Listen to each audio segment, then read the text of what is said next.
On fait le point à présent sur l'actualité avec notre invité du jour, le député européen et vice-président du Front National. Bonjour Florent Philippot. Bonjour. Merci d'être avec nous. L'actualité en France, ce sont d'abord donc ces accusations d'emploi fictif qui visent l'épouse de François Fillon. Une enquête est ouverte à la suite d'un article paru cette semaine dans le Canard enchaîné.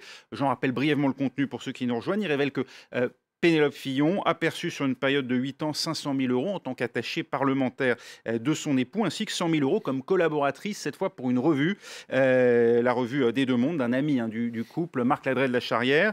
Deux emplois qui, d'après le journal, qui se fondent sur plusieurs témoignages, dont ceux de Pénélope Fillon elle-même, n'auraient pas donné lieu à un travail effectif. Comment vous jugez, vous, cette situation ? Écoutez, c'est une situation qu'on apprend comme tout le monde et je crois que maintenant c'est aux protagonistes de donner des explications extrêmement claires, ce qui n'a pas été le cas pour le moment et ensuite la justice fera son affaire. N'a pas été le cas parce que hier François Fillon a surtout été dans le registre sentimental, mais en réalité c'était peut-être une manœuvre de diversion. Il n'y a pas eu de précision sur ces 8 années. Il n'y a pas eu de précision sur ce travail à la revue des Deux Mondes. Et puis, il nous a expliqué hier, par exemple, que quand il était sénateur, il faisait travailler ses enfants qui étaient avocats. On apprend aujourd'hui qu'ils sont étudiants. Oui, on apprend aujourd'hui qu'ils n'étaient pas avocats, mais ils étaient étudiants. Enfin, tout ça est de moins en moins clair.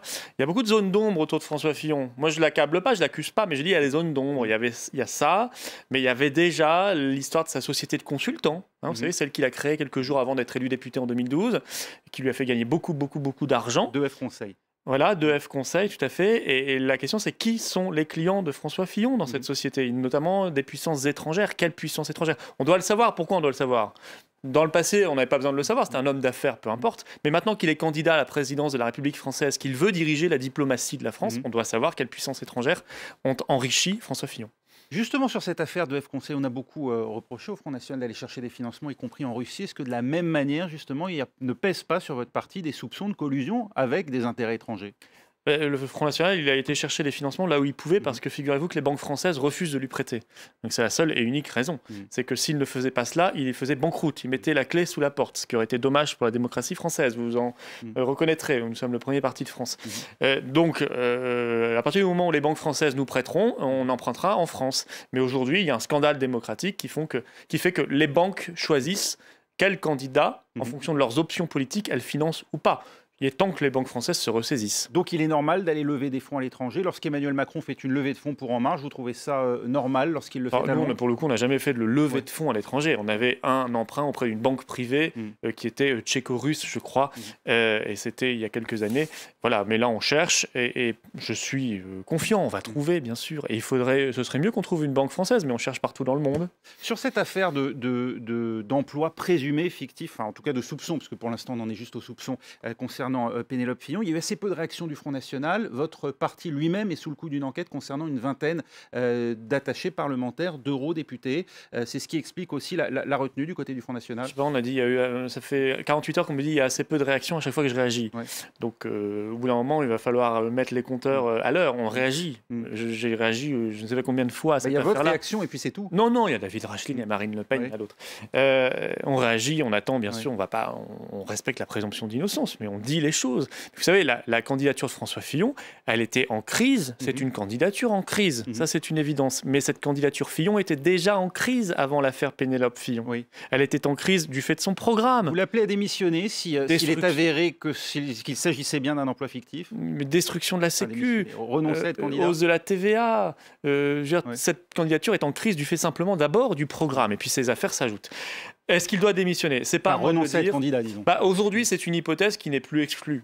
Enfin, voilà, un remplacement de candidat, c'est une hypothèse qui n'est plus exclue manifestement, puisque dans son propre camp, il n'exclut plus cette hypothèse, ce qui serait évidemment pour ce camp-là un désastre, mais c'est pas à moi de me mettre à leur place. C'est à eux de voir, évidemment, s'ils souhaitent ou pas changer de candidat. Lorsque l'organisme antifraude de l'Union européenne réclame 339 000 euros à Marine Le Pen pour avoir elle-même salarié en tant qu'attachée parlementaire son chauffeur et sa directrice de cabinet, est-ce qu'on n'est pas finalement dans un cas assez semblable? Non, pas son chauffeur. Et sa secrétaire, oui, sa chef de cabinet aujourd'hui, sa secrétaire, mais enfin écoutez, on est là, tout part chez nous, au Parlement européen. Très léger était garde du corps, pardon, de Marine Le Pen. Non mais l'essentiel, c'est la secrétaire, c'est Catherine Griset. Catherine Griset, tous vos confrères la connaissent depuis des dizaines d'années. Elle a toujours travaillé avec Marine Le Pen, ça a toujours été son assistante. Alors, c'est vrai que quand elle écrit une ligne pour Marine Le Pen, est-ce qu'elle l'écrit pour Marine Le Pen, présidente du Front, ou Marine Le Pen, eurodéputée? Nos adversaires politiques au Parlement européen disent forcément, c'est pas convenable. Enfin, écoutez, comment voulez-vous différencier les choses? Moi, quand je vous parle là, je suis vice-président du Front National ou je suis eurodéputé? Vous m'avez présenté tout à l'heure comme les deux. Oui. Je suis les deux et je suis 24 heures sur 24 les deux. Marine Le Pen, c'est pareil. Donc on voit bien que là, on est sur une affaire très politique. On n'est pas du tout dans un emploi fictif. Catherine Griset n'a jamais été accusée d'emploi fictif. Tout le monde sait très bien, y compris vos confrères qui la connaissent depuis longtemps, qu'elle a toujours travaillé et travaillé dur. On est sur une affaire qui vient de M. Schulz, ancien président du Parlement européen, socialiste allemand, un adversaire politique qui un jour estime devant les caméras de télévision que cette situation n'est pas normale. Mais c'est son opinion à lui. Voilà, c'est l'opinion d'un adversaire du Front National, un adversaire une politique. Enquête est ouverte en France sur le cas d'une vingtaine d'attachés parlementaires. Non, on n'est pas sur le cas d'une vingtaine, je crois qu'il en reste 5 ou 6. Vous pensez qu'il faut proscrire plus généralement la possibilité d'embaucher un conjoint comme attaché parlementaire? On peut réfléchir à pourquoi pas, moi je ne suis pas contre, à étendre les règles qui prévalent déjà aujourd'hui au Parlement européen, c'est-à-dire c'est déjà interdit au Parlement européen, et de les étendre. Qui concernait aussi Louis Alliot du temps où il était attaché parlementaire de Marine Le Pen? Enfin, Louis Alliot, ça ne vous a pas échappé qu'il avait une longue carrière politique avant. Marine Le Pen. Mais il était néanmoins conjoint. Marine Le Pen ne l'a pas fait venir au Front National, elle l'a connu au Front National, donc il a le droit quand même d'avoir une activité au Front National. Et d'être attaché parlementaire alors même qu'il est le conjoint de Marine Le Pen. Oui, il a le droit, il avait le droit aussi, oui, tout à fait, d'ailleurs ça a été classé. Donc, il prouve qu'il avait le droit. Mais si vous voulez, on peut étendre ces règles, mais c'est peut-être aussi une diversion de faire ça. Parce que dans l'affaire Pénélope Fillon, c'est pas simplement le problème qu'elle était mariée, ou je ne sais pas s'ils sont mariés d'ailleurs, enfin en tout cas oui, mariée avec François Fillon, mais elle a travaillé aussi pour le suppléant de François Fillon. Elle a travaillé pour la Revue des Deux Mondes. Donc on est sur une thématique d'emploi fictif présumé, en plus qu'une thématique simplement familiale. Ce qui pose problème là-dedans, ce sont les 600 000 € d'emploi fictif présumé. Jean-Marie Le Pen a réagi sur son journal de bord. Je vous propose d'écouter très brièvement. Je pense que ce n'est pas parce qu'on est la femme d'un député qu'on ne peut pas être sa collaboratrice. Et je trouve assez scandaleux l'offensive qui est lancée contre la liberté des parlementaires de se choisir et de gérer les crédits qui leur sont affectés pour l'assistance. C'est au député de savoir de qui il a besoin, quelles sont les meilleures compétences, et ceci doit se passer du contrôle de l'exécutif sur leur activité. C'est scandaleux. Il ne s'exprime pas aujourd'hui au nom du Front National. Il a été néanmoins rétabli dans ses droits cette semaine par la justice comme président d'honneur. Ça veut dire qu'il va revenir à Nanterre? Non, au siège du parti? Bien sûr que non, il est exclu du Front National et ça aussi la justice l'a reconnu. Il n'est plus adhérent du Front National, il en a été exclu il y a 1 an et demi. Cette affaire est derrière nous et tout le monde le sait bien. Président d'honneur, mais ça veut dire qu'il peut toujours lui s'exprimer en portant cette étiquette? Non, parce qu'il est exclu. Du fait de son exclusion. Oui, puisqu'il est exclu. Votre parti, cette semaine, on l'a vu, a évolué. Alors, on le savait déjà sur les modalités de la sortie de l'euro. Il s'agit toujours évidemment de revenir au franc, en tout cas une monnaie nationale, mais également une monnaie commune qui concernerait les entreprises. Quelle est la logique? Quel est l'objectif? On revient finalement à ce qui avait été pratiqué du temps de l'écu.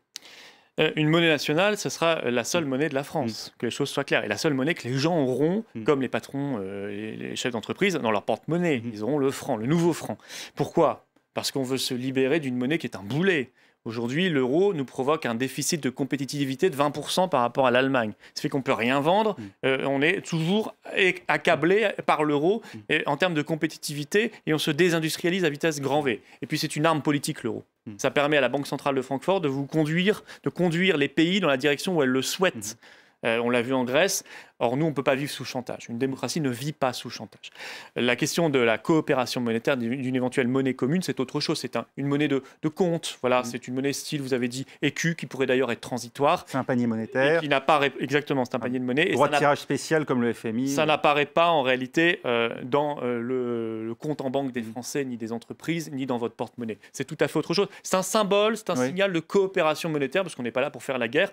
En tout cas, honnêtement, soit on détruit les salaires, les retraites et la sécurité sociale comme veulent le faire Fillon ou Macron, soit on joue sur la monnaie pour retrouver la compétitivité. C'est le choix que nous faisons. On ne peut pas imposer aux Français une baisse de salaire, une baisse de retraite et la destruction de leur sécurité sociale. Via la maîtrise des taux d'intérêt, de la création monétaire. On comprend que c'est votre objectif. Tout à fait. Comment vous imposez cette monnaie commune? Parce qu'il faut quand même l'assentiment des autres pays sur lesquels vous indexez cette monnaie commune. Ah, écoutez, non, mais l'essentiel, c'est de retrouver notre souveraineté nationale. Dans la souveraineté nationale, il y a la souveraineté monétaire. Donc la monnaie nationale, eh bien, écoutez, on va négocier pendant quelques mois. On va voir ce que ça donne pour retrouver d'ailleurs toutes nos souverainetés. Si c'est non à la monnaie commune, vous faites quoi? Vous passez quand même à l'euro? Vous passez quand même, pardon, à la monnaie nationale? Non, on veut retrouver notre souveraineté monétaire, mais aussi nos frontières vis-à-vis de l'immigration, sortir de Schengen, notre souveraineté budgétaire, notre souveraineté économique, notre souveraineté législative. Si c'est pas possible, si l'Union européenne ne bouge pas d'un iota, refuse cela, eh bien, nous, de toute façon, nous faisons un référendum et nous demanderons aux Français de quitter l'Union européenne. On a fait peur aux Français avec le Brexit. On se rend compte que le Brexit se passe très bien. Eh bien, nous ferons le Frexit. La monnaie commune, c'est pour rassurer les milieux d'affaires. On sait qu'ils sont inquiets de sortir de l'euro. Je ne sais pas s'ils sont encore inquiets aujourd'hui.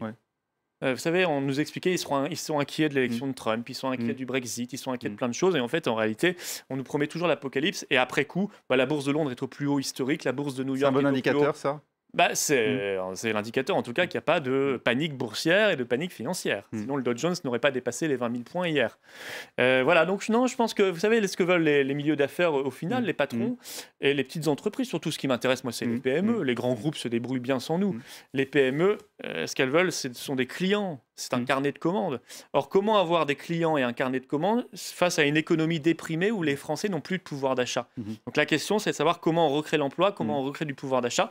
Il est évident qu'on n'y arrivera pas si on refuse le patriotisme économique, si on refuse la monnaie nationale et si on refuse ce qui fonctionne actuellement dans le monde, notamment le protectionnisme intelligent. Marine Le Pen tenait sa première conférence de presse présidentielle, c'était hier, sur le thème de la France durable. Elle s'est prononcée en faveur de l'interdiction des OGM, de l'extension du principe de précaution, de la lutte contre les perturbateurs endocriniens, des sujets qui pour certains sont assez marqués à gauche. Enfin, on a vu notamment Benoît Hamon défendre prendre fait et cause, disons, pour l'interdiction des perturbateurs endocriniens. Elle juge néanmoins utile des débats sur le changement climatique qui, dit-elle, n'est pas une religion. Vous êtes d'accord avec elle? Mais je suis totalement d'accord pour le fait qu'on ne laisse pas s'approprier des gens qui sont sectaires la question de l'environnement. Pour vous, il n'y a pas de consensus aujourd'hui des scientifiques sur l'influence de l'homme sur le réchauffement? Sur l'environnement, ça a été capturé, kidnappé pendant des années par les Verts, par exemple, qui avaient une vision très sectaire. Mais aujourd'hui, le GIEC, c'est pas les Verts. Non, mais les Verts, par exemple, en France, leur seule vision de l'environnement, c'était des taxes. Nous, on dit il faut faire des circuits courts. Il faut faire des circuits courts, il faut arrêter avec le libre-échange. Ça, c'est sur la réponse à donner, mais sur la réalité du réchauffement et de l'influence. L'interdiction des OGM, on ne peut pas le faire, par exemple, si on est dans l'Union européenne, parce qu'on n'a pas la maîtrise. Mais là, elle parle du changement climatique qui n'est pas une religion. Pour vous, c'est pas une religion, le changement climatique? Non, la religion, je connais le catholicisme, je connais l'islam, je connais le bouddhisme, je connais le judaïsme, etc., le protestantisme, tout ce que vous voulez. Mais c'est pas une vérité immanente. Le reste, il n'y a rien qui est une religion. Mais si, bien sûr que dans le changement climatique, il y a une part humaine, et c'est une évidence. Et nous devons d'ailleurs lutter contre tout ce qui provoque la pollution humaine, qui a pour conséquence le changement climatique, c'est certain, qui a pour conséquence aussi la pollution de l'eau, la pollution de l'air, la pollution du sol, la moindre qualité de ce qu'on a dans notre assiette. L'agriculture intensive. Exactement, la ferme des 1000 vaches, toutes ces horreurs. C'est tout un modèle qu'il faut redéfinir.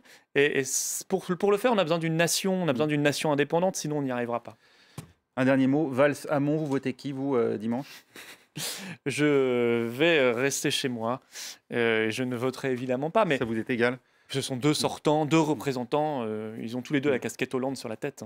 Merci beaucoup, Florian Philippot, d'avoir été notre invité. Restez avec nous. On se retrouve dans un instant pour un nouveau journal sur France 24.